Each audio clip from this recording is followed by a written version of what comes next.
Okay. Just another minute here, making sure this is all running. We're good to go. All right. Hi, everybody. Welcome. Thanks for joining us live for another Catharsis Healing Talk. And I'm here with my favorite gang. Hi, guys. Oh, shoot. What happened? Okay, we're good. As I said, I'm here with my favorite gang, and we continue our talk about creating a new world. And today's subject is what is real awakening? It's about what is real raising of consciousness, what is real awakening. And Kay and I had a funny exchange this morning, and she said I couldn't steal her thunder. So I'll leave it up to you. I don't think that's possible. Laura, don't underestimate me. I thought I was on mute. Oops. All right. Thanks again. Thanks for joining us. Welcome. And let's get into it, Kate. Okay. Real awakening. That's we hear that term to everybody's supposed to be waking up. We want to wake up. We're trying to wake up. This technique is going to allow you to wake up. And the problem is that there isn't any consensus between most of these different people and groups as to what the definition of waking up is. For some people, it just means being alerted to, noticing, paying attention to things that, like political things, political issues, and some of the information behind some of these political issues, and if they should be taking sides or not, or if there's something that they could actually be doing about these different issues, like cleaning up the oceans or saving the whales, things like that. And, those are all good things, and it's a really good thing. More people would pay real attention to a lot of these issues around the planet. But that's their definition of waking up. Other people, it kind of takes a whole different group of issues, different piece of the pie of life. And for instance, diet.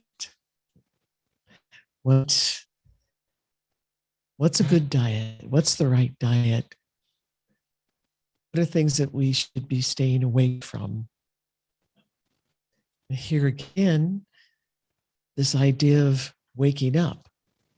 They're waking up to the fact that the standard American diet, called the SAD diet, as it should be, is something really, really bad for all living things for many, many different reasons. But the first one on the list is how unhealthy all of that is. Incredibly unhealthy. And so many of the modern population doesn't want to pay attention to that. They don't seem to care. They don't want to believe it. They don't want to hear anything about it. They just want their convenience and their enjoyment and want to be able to consume those addictive products in peace. So there's the term again, waking up, coming out of that cloud for whatever reason you've been in the cloud, coming out of it, waking up from it, and realizing that those are some really serious issues. And they're confronting the entire modern population on the planet, which is huge. We're talking about a huge percentage of people. And there's all kinds of other subjects that different pieces of the pie of life that people find themselves waking up out of. And that's all good. Those are all good things. When it comes to spiritual waking up, that's we're moving into a different courtyard here. And the definitions are just as varied and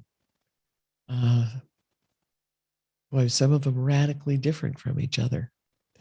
So again, it's this perspective. What constitutes spiritual waking up?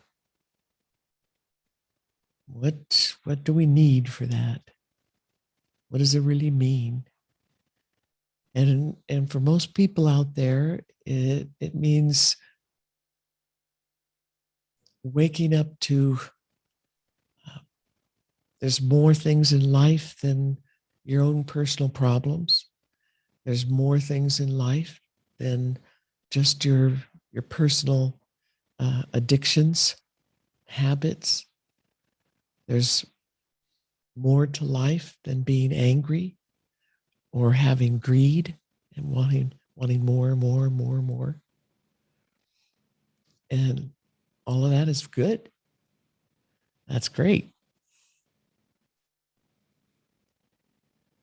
But there's some older traditions that, I mean, really old, really, really, really old, thousands and thousands of years old, from all over the planet, and many traditions from indigenous peoples from all over the planet that have a whole different kind of idea and concept of what spiritual waking up actually is. And Katasi is one of those. It comes from, started off coming from really ancient Peruvian traditions that in their own legends, their own history, they say that they came from the continent or island of Mu or Lemuria in the Pacific Ocean many, many, many, many thousands of years ago. 30,000, 50,000, 70,000 years ago, depends on who you talk to. But anyway, a long time ago. And very, very ancient culture, very ancient knowledge is supposed to have come from star people. That's the basis of Katasi. My other tradition that I was taught was pre-dynastic Egyptian. And by that, we mean things that were before the flood, pre-dynastic Egypt. And that is supposed to have come from Atlantis. And that also is coming from people from the stars, from knowledge from the people from the stars. So we're talking about some really, really long lineage. And they're so similar to each other, even though those origins look like they came from some pretty different places, different spots on the planet. What they teach is very, very, very similar. And that goes for other traditions from other cultures on our planet, old cultures and indigenous cultures. And they pretty much say the same thing. They have their own cultural way of talking about it or dressing it up, their own mythologies, the way they talk and think, and those particular groups. But when you boil down what it is they're saying, it's the same stuff. So for these really, really ancient teachings to truly, truly spiritually wake up, it means to start noticing all these other things that I just talked about from other groups of people who are starting to notice things about their diet or their politics or all these different areas of life, and they're considering that waking up, being awake. Well, the ancient traditions start out with that, or they include all those kinds of things. But the most important part is what we're doing inside of ourselves. What are we doing to ourselves, with ourselves, to others, that stems from inside us? How did we learn to think? What kind of thinking did we learn from the time that we're born? In our modern culture, is very different than these ancient cultures. Very different. It's like the opposite. In the modern culture, we have learned to put everything in boxes,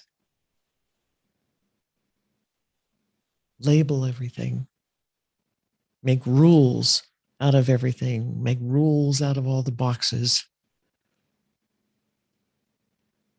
We've taken on ideas from other people around us, from the culture, from our educational system, from our entertainment system. We've taken on all kinds of ideas, and we're told to believe them.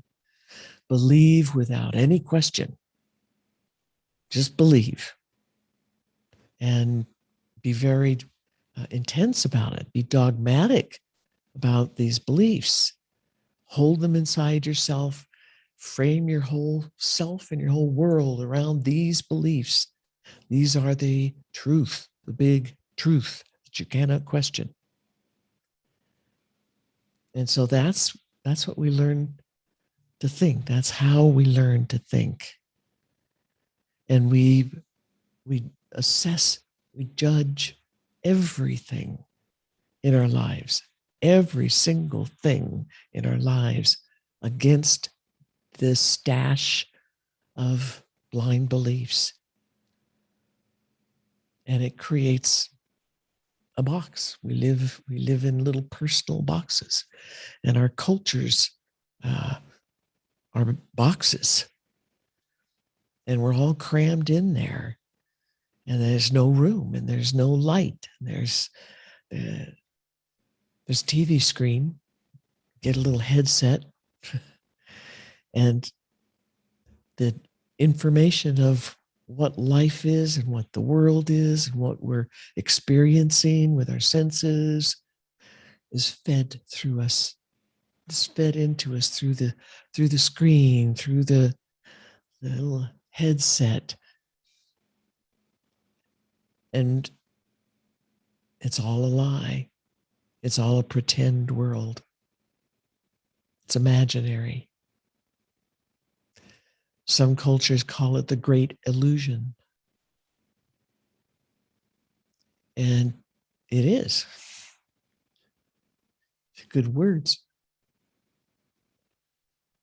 So for us in Katasiu, the Peruvian tradition, the pre-deluge Egyptian tradition, and all these indigenous traditions, most of which just go back and back and back and back thousands of years.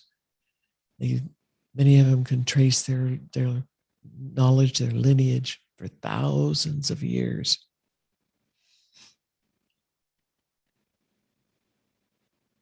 for this ancient way of thinking, people in the modern world are asleep. My teachers, Damano and Chiahedika, used to talk about the population, the modern world, as being asleep. We're in a stupor. We're in this box, and we're drugged. We're drugged in the box. We're addicted to what's in the box. We're addicted to the box. We're addicted to the blind beliefs, the information that comes to us in the box. And we don't know anything different.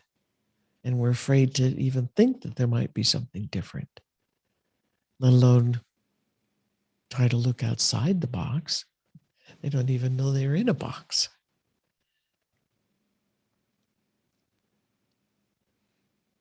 So waking up means whatever degree of box you have from the culture you grew up in, whatever degree of blind beliefs that you have, whatever lies you've been telling yourself inside yourself, all those things, this needs to be looked at, acknowledged. We need to realize that that's all true. It's real, it's true. And we're stuck in the middle of it. And we need to decide that we want to give it up. I mentioned addictive, and yeah, that's one of the ways culture has been keeping it working for so long. It's because it's very addictive. It's a very addictive way of thinking, a pattern of thinking with all this judgment and a hierarchical way of thinking. We're always trying to get up the ladder, up the hierarchy, and be a better than. Don't want to get pushed down that ladder and be a less than. Those are lies. We live with thinking about ourselves, people around us, the world around us, our activities in the world. We think about them from that box, from that perspective of this hierarchy and this judgment, this condemnation.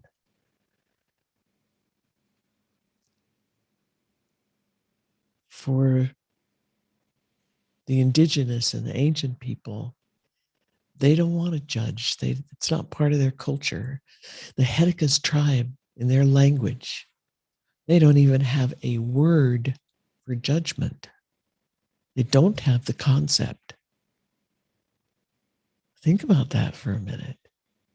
What would that be like to live your whole life without this concept of judgment or hierarchy, better than, less than? What would you be like? What kind of things would you be thinking when you are engaging the world out there, or in your home and others in your family interacting? If there was no condemnation, no judging, no belittling, no better than, no less than, no hierarchy to try to climb up, what would that feel like? What would that be like? Can you feel the peace that is? The peace that would bring?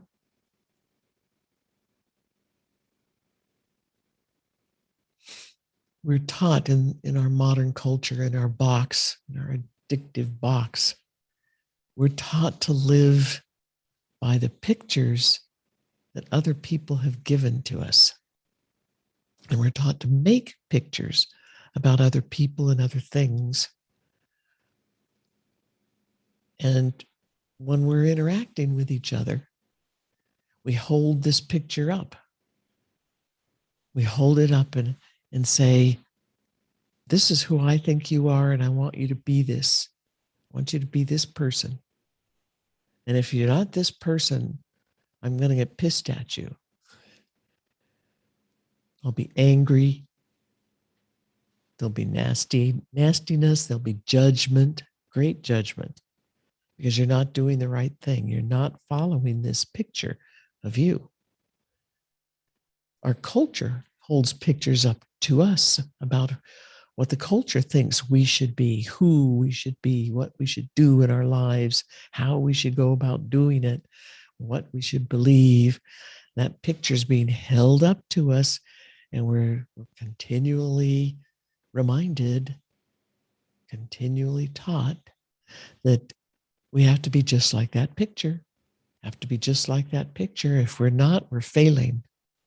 We're failing, we're wrong, we're bad, we're less than, we're no good. Nobody's going to like us. Nobody's going to want us. We'll be outcast.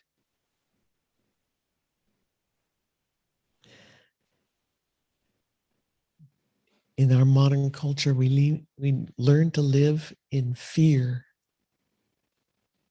Fear all the time, and anger and judgment. We learn how to just be judging things, and which makes us angry at the thing that we're judging while we're doing it. We do it all day long. Give a challenge to everybody listening. Try to go an entire day without judging anything or anybody. Now, think it, don't feel it.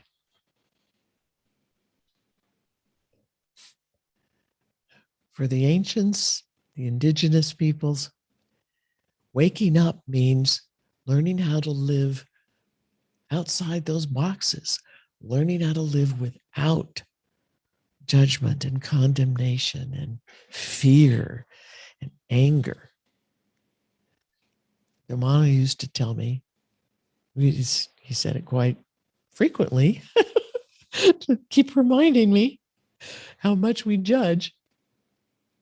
He said that in our culture, we can't even go into the supermarket and walk down the toilet paper aisle without judging most of those brands. You know, we have one that we like and one that we're going to get, and we like that one. We're not going to judge it, but all the others, they're less than. They're less than. They're bad. They're no good. They're cheap.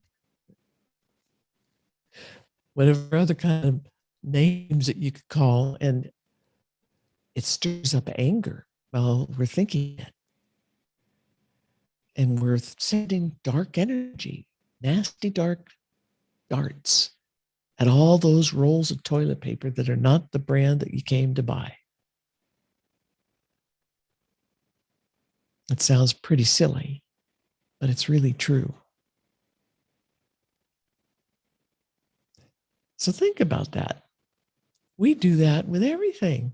When we're gardening, we're judging the different plants, we're judging the weeds, we judge the different insects and bugs, and the different animals, we judge the weather, we're condemning.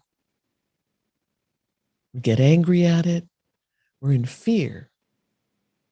We're in fear that our garden is going to get ruined. It's going to get eaten. It won't be good enough anymore. We might lose too many of our plants and we won't have enough stuff to eat.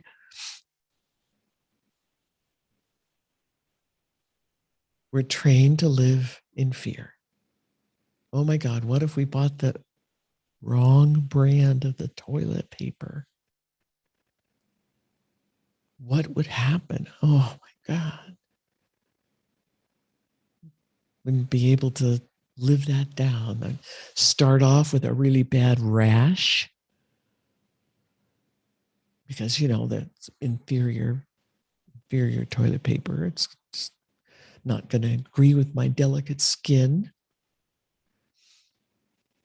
It's going to clog up the toilet or the septic line or the tank itself, because it's not going to fall apart the way it should, and it's going to be all clumped up in there and ruin everything.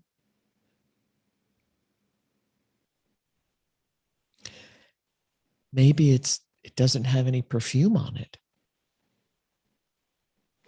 Well, gee, who would want toilet paper without perfume on it? What would they do?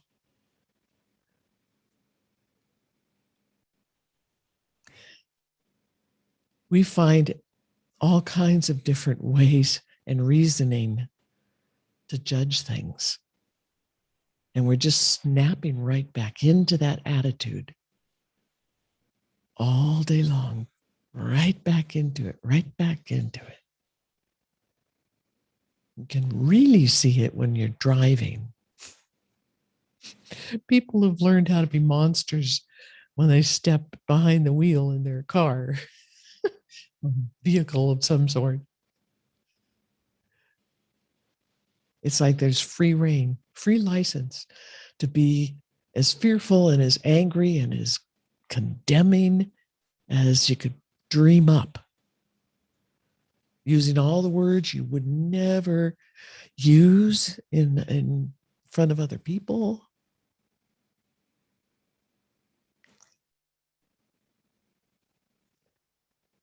So real waking up, real spiritual waking up in the ancient way, the way our ancestors from way, way, way back, the ones that genetically engineered us in the first place, created this race. They taught us these things so that we could live well and be happy and prosperous. Be happy with each other. Be able to be connected, have community, have real love, real kindness, real friendships. To be a real family, a whole community being a real family.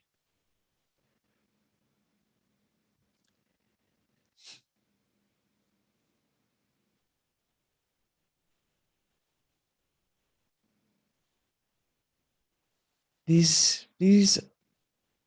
are the teachings that they gave us and that they've told us through the eons now.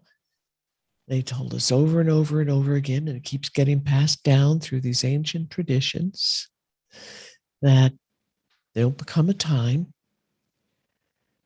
when the whole populace, the whole humanity is going to need these teachings again.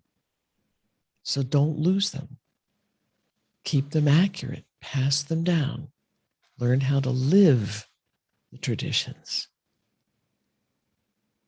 Learn how to be that truth of who you are and what you are that one notices when they start getting out of the box.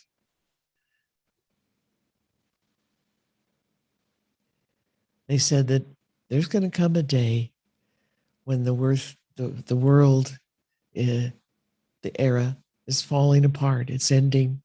It's dying. And it's going to be crazy, crazy, crazy. And so asleep that it's hard to imagine. And so addicted to their sleep that it's hard to imagine. And they're going to need this knowledge about real waking up and the difference between this asleepness and the awakeness. That in this time, that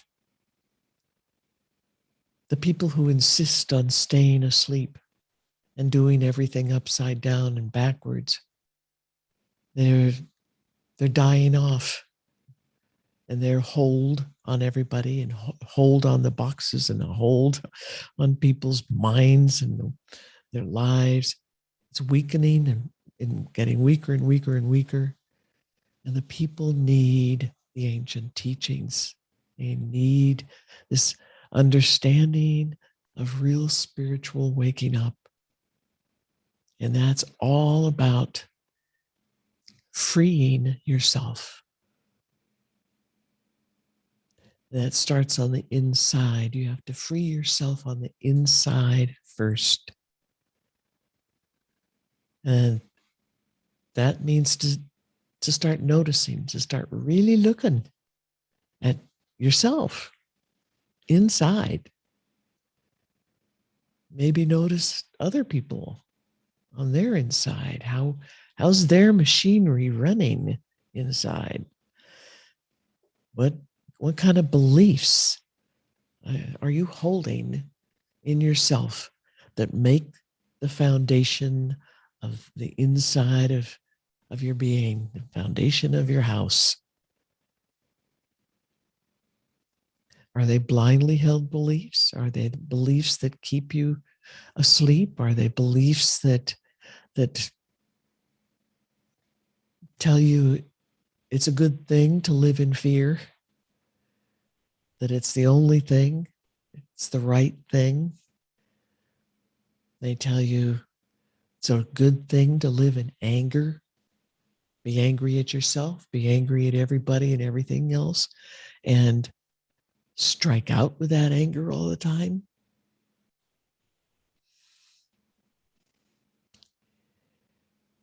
We need to be honest with ourselves, not judgmental, not condemning ourselves, just honest.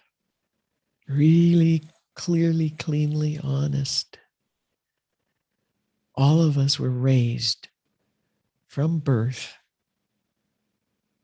to learn how to live in this asleep way, to build that structure on the inside of yourself in the asleep way. And to truly spiritually wake up, it means letting go of that, giving it up, acknowledging the existence, and saying goodbye, realizing that we're really addicted to it all, just like being really, really addicted to sugar. Sugar's more addictive than heroin and really destructive. And we're just as addicted, probably more, to all that inner structure, all those blind beliefs, to the box that we learned how to create for ourselves and live in and be trapped in. So we acknowledge it and we make the decision. We make a choice. We make a commitment to ourselves to let it go and build a new structure inside, a structure based on the truth of who and what we are. The only way that the powers that be can enforce a culture of this kind of asleepness, backwards turning upside down wheel culture, is by getting us to forget who and what we are. And that's, in the Hedeka's world, they call that their song. Their song is who they really are. The song is your beingness, your spirit, your soul, your consciousness. And it's super ancient, eternal, super ancient, super huge, large. It's been around the cosmos for a long time, and it's had a lot of adventures. It's had many lives in many places, all different kinds of things. And the knowledge of that, the knowingness, the memories of that are part of our song. part of what our song's built out of. We hold that and we can bring it back to our conscious awareness now and start remembering who we really are. Because when we're born, we know. When we're little infants, we know who we are. We remember all that stuff. We're taught to forget it. Now it's time to go back and remember it. The Etikas have a ceremony to teach that. They teach it to their kids when they're really tiny. I mean, really tiny. They join the whole group, the whole family, the whole village with a ceremony of, they call it finding your song. Feeling and being and knowing and learning your song. And we do this ceremony as often as we can. And they did it every day at the beginning of every ceremony. They'd do it for going to sleep, for sunrise, or you name it, any excuse, anytime. And it's a beautiful, beautiful ceremony. It doesn't have to be long. It's not hard. It's not complicated. And it teaches you how to turn your attention into your own beingness, into your own consciousness, and feel it and explore it and start remembering yourself and your history and bringing that forward and into today, into here and now, in your awake, conscious mind, and identifying with that. That's your real identity. Your song is taken on this physical body. It's its sacred vehicle while you're here. And we learn how to experience everything through our song and through our body. The body's just a temporary extension of our song.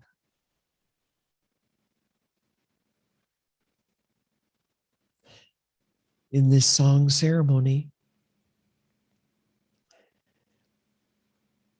we learn what the feeling, the signature feeling of ourselves is. We remember it. And that's one of the most beautiful things that we can experience, is to bring that back and remember it.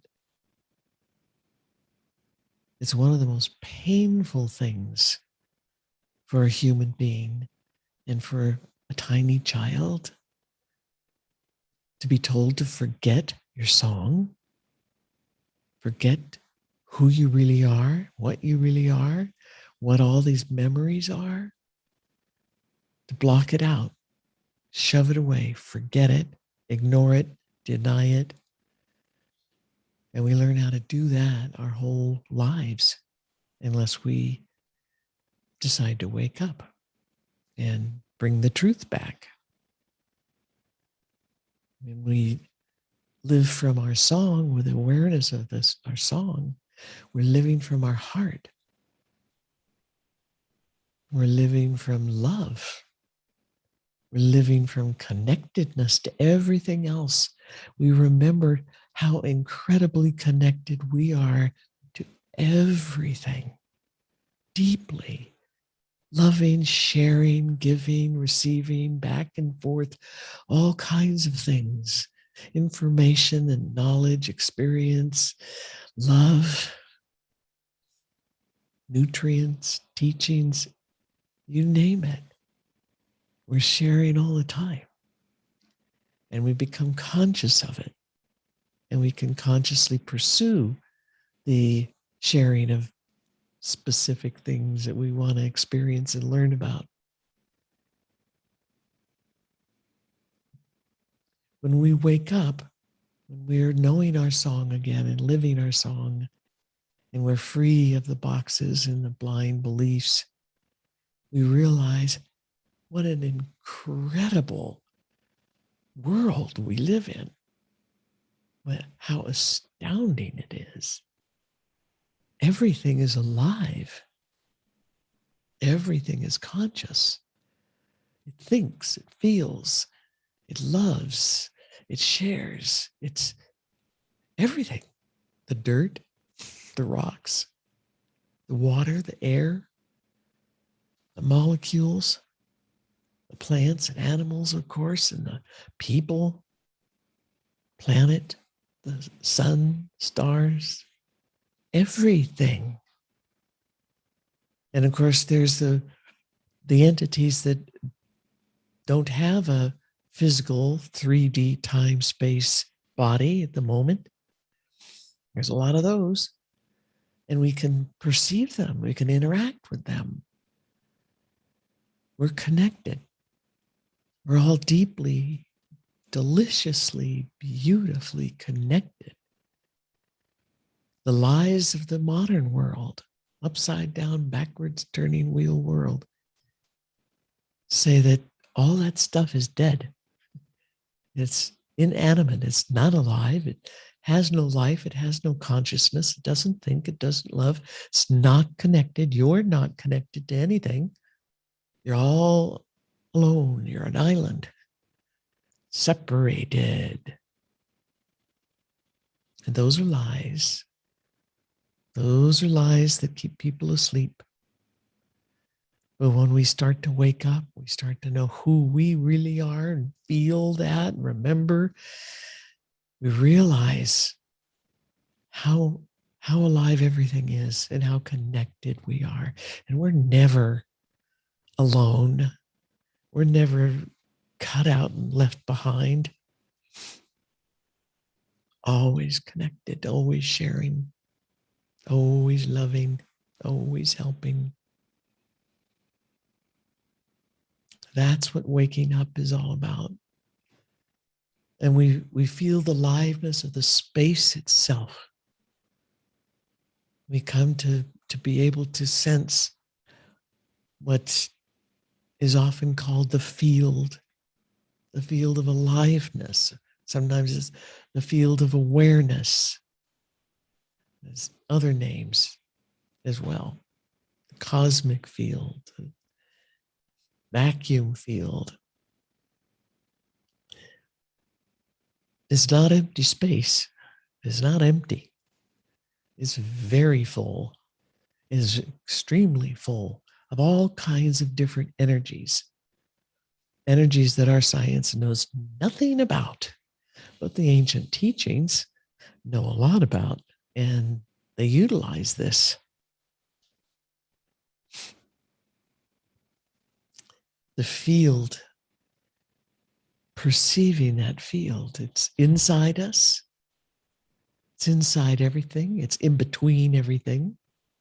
It's full of life energy that flows through it like rivers and oceans and tsunamis. The space inside us, the space between the atoms inside our bodies.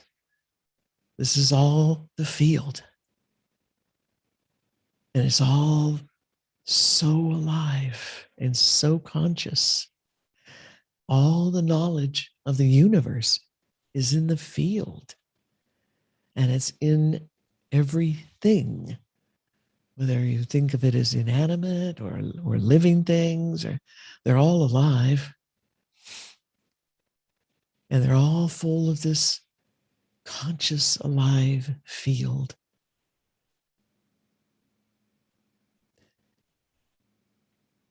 All the knowledge is there. All the knowledge of all the history of our planet, of our universe, it's all there. Not just of what we think of as our world, but all the timelines. We have multiple timelines of our experience here. That's all in the field. All the potentials, all the things that, the probabilities, all the possibilities. It's all there in the field. It's in the life energy. It's in us. the future, possible futures. It's all there. The past and many different pasts on the different timelines. It's all there in the field, in everything, in us. And we can experience it. And we can narrow down things that we want to know, experience, learn, and just ask. Ask the field, ask the universe, ask spirit helpers, ask our body. Just ask.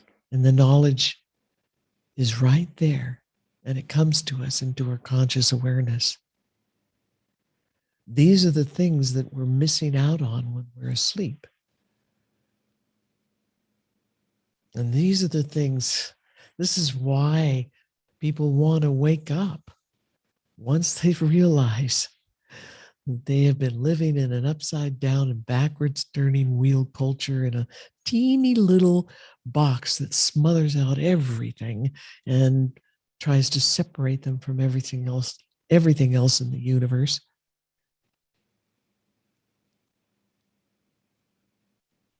When they realize that the world they grew up in is based on lies, and it's based on fear and hate and anger and violence, that it blocks out most of the beautiful things, the beauty of the world, the true beauty of the universe and ourselves and the field, everything else around us, the astounding beauty of it all. It's ours. The astounding beauty of ourselves.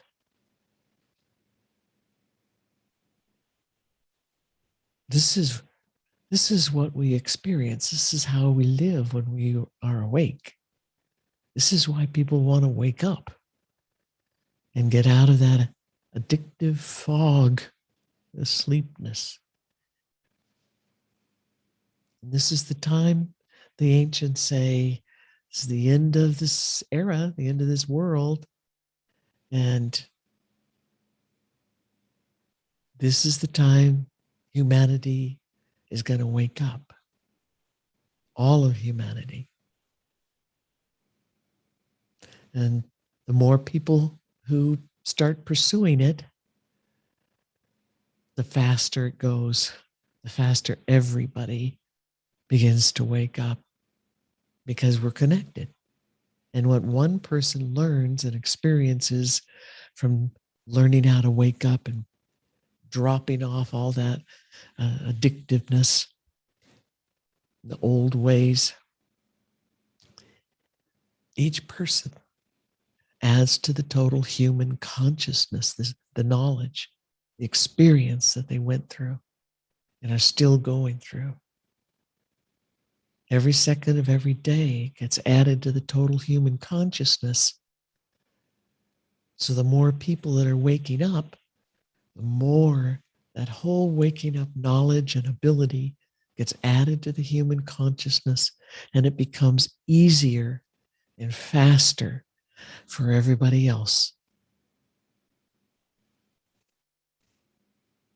So I hope that I have said things that inspire you and inspire you to learn about these things and to take these steps to wake up and to share that with others, as many others as possible. Share it. Share what you've learned. Share what you've experienced. And all of humanity will be awake.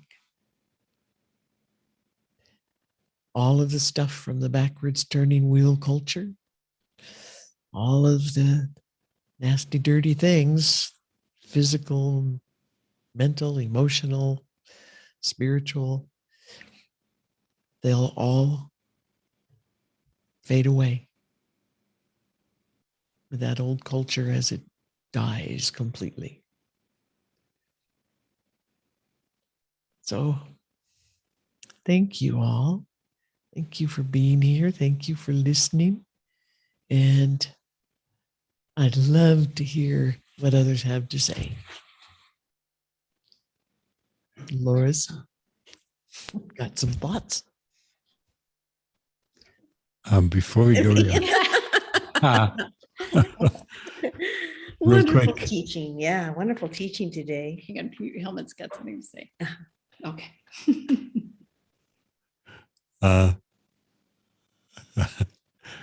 I'll be done in a minute, Laura. I just wanted to mention that we're doing song ceremony these days every Saturday or every weekend, mostly Saturday morning, early morning with sunrise gratitude and song ceremony. So this is where you can learn what that is. I've also put the last song ceremony and gratitude ceremony from last Saturday, which was really, really beautiful. Amazing song ceremony and gratitude ceremony. But if you're interested in the song ceremony, that is a really hot one. And that's in the library, katase.world/library. And if you want to sign up for the live events, that's katase.world/live. Thank you, Kay. Mesmerizing. Beautiful. And Laura. This Laura? Yes. I'm just going to say it again. Wonderful teaching today, Kay. Oh, man. I remember when I first started learning about song and masks, and it was interesting because every time I turned around, I'm like, oh, that was a judgment. Oh, that was an assumption. Oh, but the more and more I was able to find my song and stay in my song, it expands itself. And that is truly what it's done in my life. That flow of love that's all around us, you're more aware of it when you're in song and when you let go of those judgments. And that's kind of where I'm at right now. It's joyful. I live a joyful life. I remember when I first started out, I mean, I even judged the day of the week. And every day is a gift, right? Every moment's a gift. And I was judging, well, is it Friday yet? So, That's awesome. there's teaching everywhere you look. No, thank you, Kay. This was, I think I'm going to keep this talk. You know, my judger mask is huge. And ironically, I hate being judged. I mean, don't we all? But I mean, I really like I kind of get feisty when I see I'm being judged. You know, it triggers anger, you know, which I don't enjoy in my body. But I mean, my judger mask is strong, and, you know, it is based around all those fears you mentioned. One of the things that I get judged a lot about is why I spend so much time on these studies. You know, and it's subtle and it's soft and it's, you know, it's like that you know, I've been accused of joining a cult. Me too. But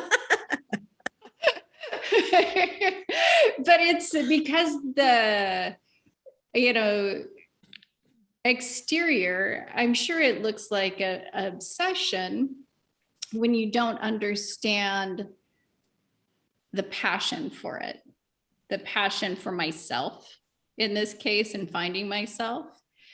And the excitement.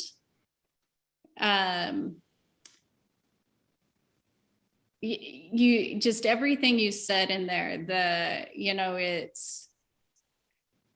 you know, those who judge it don't know how they haven't, and not in a judgment, they don't know how, and I'm just going to say it from my experience, how torturous it feels once you realize there's something, oh, there comes the tears.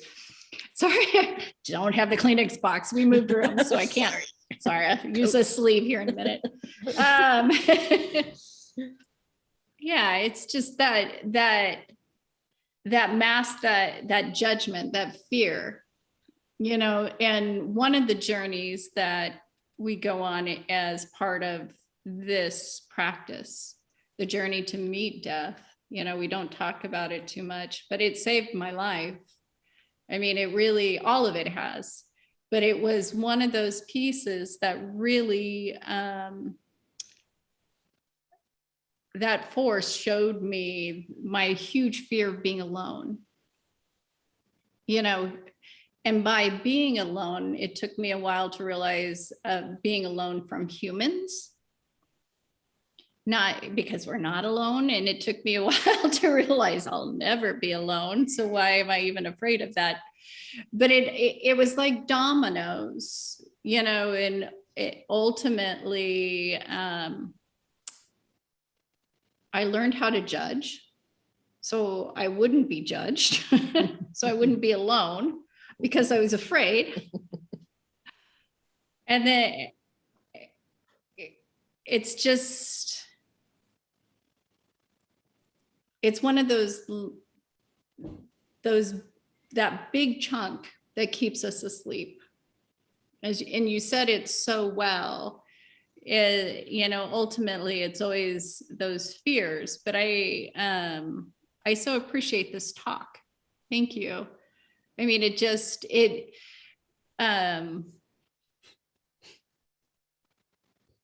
it's everything you said is why I'm here and why I'm passionate. And I will continue laughing about people thinking I'm in a cult.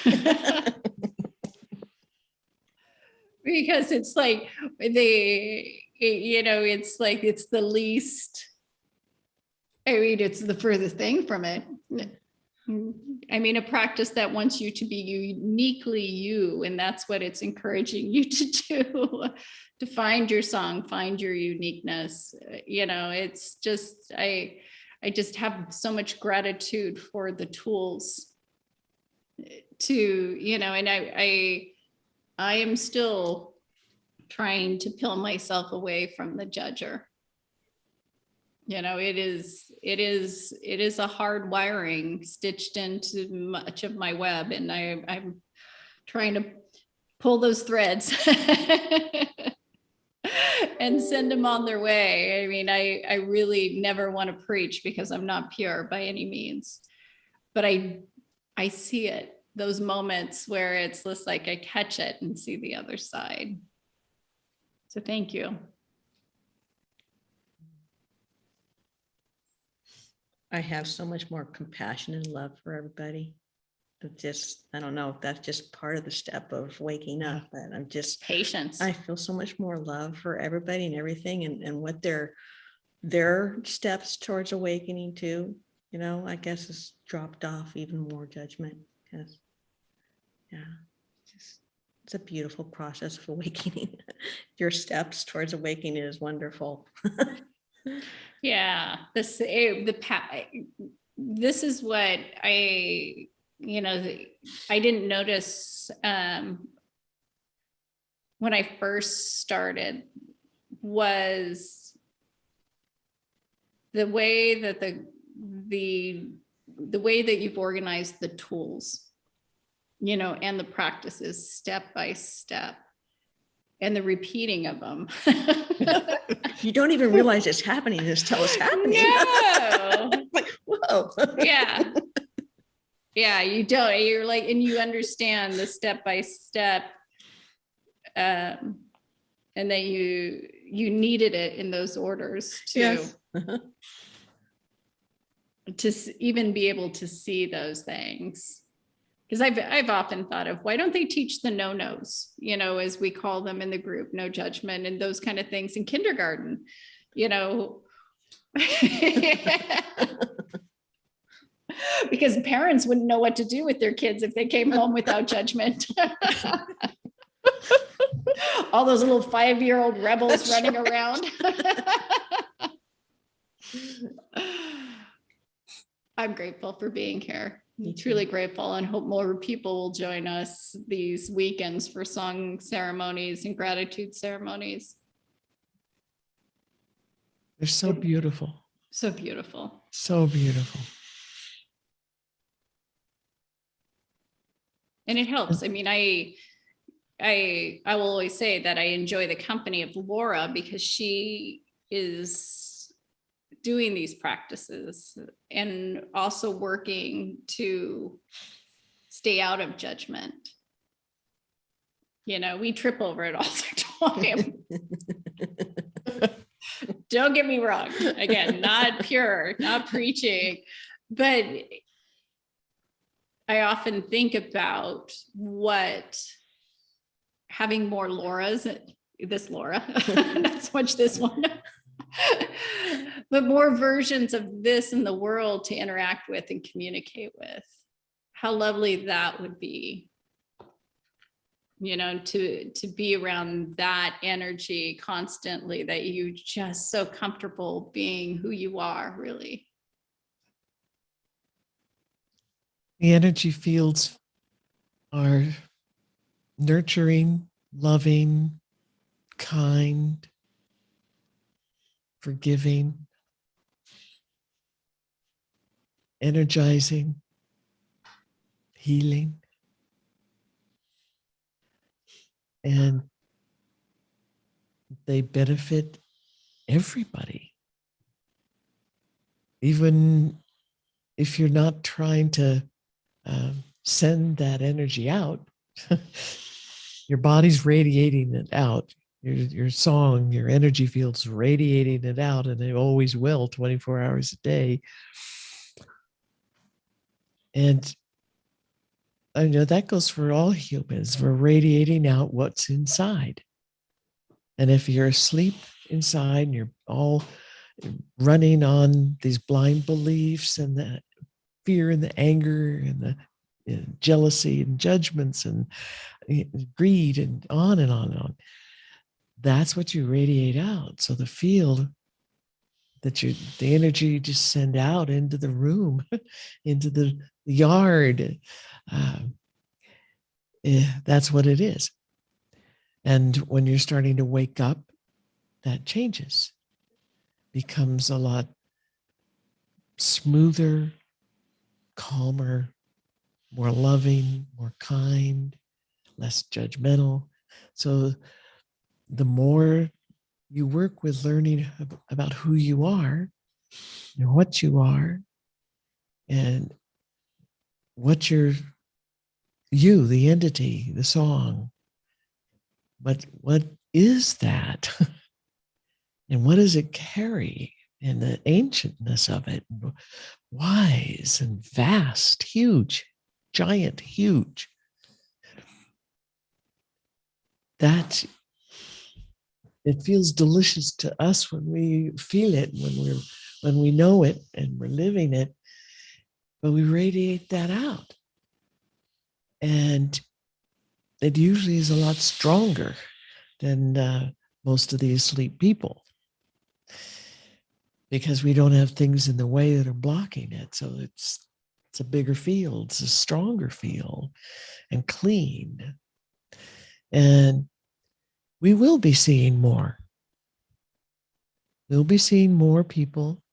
And there are other places and traditions that have these ancient teachings. And, you know, people are learning from that and beginning to work on themselves and wake up. They understand what the real goal is and the need for it. So we will be seeing more and more people, but the more people that can take this on and want to learn who they really are. What is that? This is your song is your true identity. This is who you really are and what you really are. So it contains so much, and it's so beautiful, and it's so full of love, built from love. and love for everybody, everything, and love for the connectedness and love for the aliveness and so much passion and so much beauty. That's who and what we are, all of us. And we need to bring it to our conscious awareness so we can live it, share it out. And more people who are doing this, the faster the total human consciousness is going to hit that 100th monkey mark, and we will be a species that is awake. And a lot of different ancient cultures talk about this. Helmut and I just watched a video where the guy was talking about the Maya, really ancient Maya. Okay, this is getting, Oh, I think, you can't too far. interrupt me in the middle of We'll- this. We're way past our hour already. Oh, it's only 6 minutes. And only. So the Maya have the same saying as the pre-flood Egyptians and the ancient Peruvians, where they say for sure humanity is going to wake up this time. All of humanity is going to succeed at waking up this time. So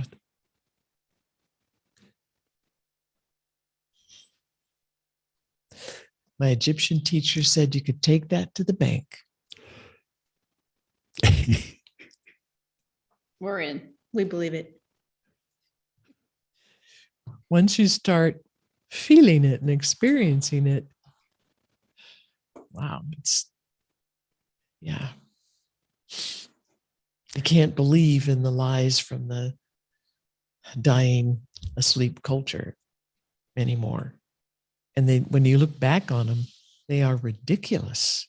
They're pathetic and ridiculous and sometimes quite comical, yet we devoutly believed them, dogmatically, intensely, defend them with violence. They're just lies. We've been living lies. We just got to come to accept it.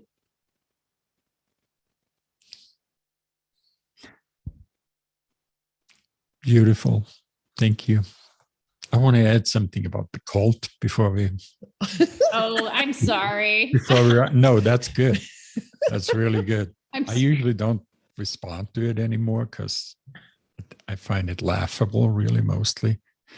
But it comes from ignorance, from deep judgment, and probably from fear, and no judgment about all these things. But it's like people who have no clue what this is might think that that's what it is. Anyway, thank you so much, both of you. Thank you so much, Kay. Thanks for your comments in the Zoom chat, and thanks, Patrice, especially. Very nice, and thanks for joining us. What did Patrice say? Patrice. Oh, Incredible freeing talk, so healing. Thank you. The struggle to wake up is intense in the world, but I find it easier and easier as I continue to awaken. I love you all so much. Okay. I saw a flash from Candace. Can you?